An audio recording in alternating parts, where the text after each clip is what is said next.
Dankeschön. Շնորհակալություն Անդրեաս Խինկով Reuters գործակալություն, պարոն վարչապետ, կանցլերը նոր ասաց ձեր երկրում ընտրությունների մասին եւ ռուսական միջամտության մասին խոսեց, կուզենայի հարցնել դուք արդյոք մտահոգված եք, որ Ռուսաստան կմիջամտի ձեր ընտրություններին եւ ինչպես դա կարող է անել, պարոն կանցլեր, ԱՄՆ նախագահ X պլատֆորմի մի բանավեճի նաև խառնվել եւ բառնացել է որպես չէ բաժամիջոցներ կիրառել X պլատֆորմի նկատմամբ կարող եք դա մեկնաբանել դա կոալիցիա հանձնաժողովում այդ հարցը քննարկվելու արդյոք ինչպես է որոշվելու այդ հարցը Ընդհանրապես 2021 թվականին նույնպես Հայաստանում ընտրություններ ունեցել ենք շատ ծանր պայմաններում Յետպատերազմական իրավիճակում, երբ շատ մեծ էր նաև դեզինֆորմացիայի հոսքերը եւ այդպես շարունակ, եւ մենք միշտ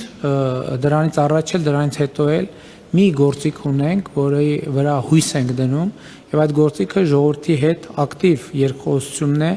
մեր գաղափարները, մեր քայլերը,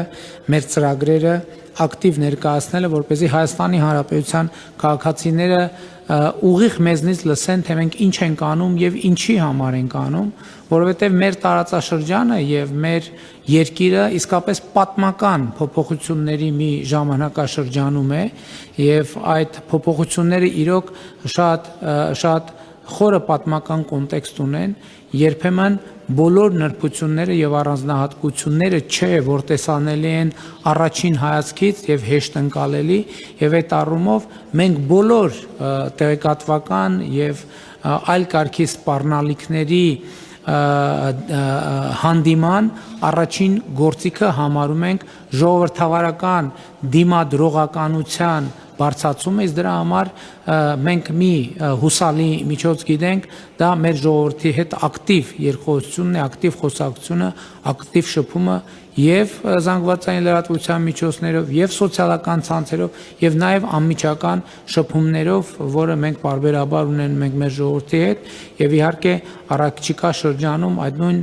տեմպով եւ նույն մեթոդներով մենք կշարունակենք ակտիվ երկխոսությունը Հայաստանի Հանրապետության քաղաքացիների եւ նաեւ միջազգային հանրության հետ